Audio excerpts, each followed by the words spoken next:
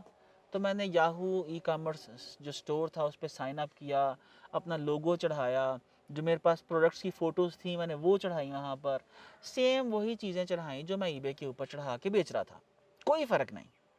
Same photo same description جو میں نے ای بے کے لیے تیار کی تھی میں نے ان کو اٹھا کے اپنے سٹور کے اوپر ڈال دیا. اور طارق صاحب اب $29 جو تھے, $29 وہ مہینہ گزرنے والا تھا.